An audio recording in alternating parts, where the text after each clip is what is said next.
তোমার তো অফিসে যাওয়ার সময় হয়েছে, তুমি অফিসে যাবে কখন? এই তো এখনই যাব। মেয়েটার তো স্কুলে যাওয়ার সময় হয়েছে, ওকে খেতে দাও এবং ওর বক্সের টিফিন। হ্যাঁ, এখনই খেতে দিচ্ছি এবং ওকে স্কুলে রেডি করে দিচ্ছি। ওটা আমার মাথায় আছে, তোমাকে ভাবতে হবে। ও এখনই এখানে চলে আসবে, বলতে না বলতেই চলে। আম্মু তাড়াতাড়ি দাও, আবার স্কুলে যাওয়ার সময় হয়েছে। গিন্নি, ওকে রেডি করিয়ে দাও। আব্বু তুমি সাবধানে অফিসে যেও, কেমন?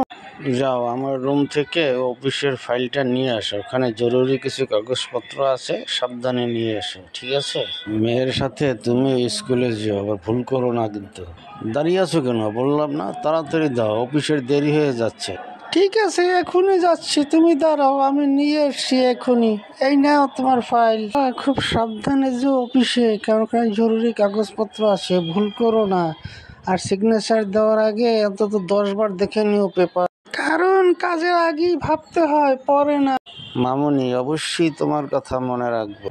বাবা সাবধানে তুমি থেকো এবং কাজটা করো, কারণ ভাবিয়া করিও কাজ, করিয়া ভাবিও না, এই প্রবাদটা তুমি মনে রেখো, কেমন? বাবা তুমি চাইলে অন্য কারো সাহায্য নিতে পারো, তাতে কোনো লজ্জার কিছু নেই, কারণ আমি চাই বাবা তুমি ভালো থেকো।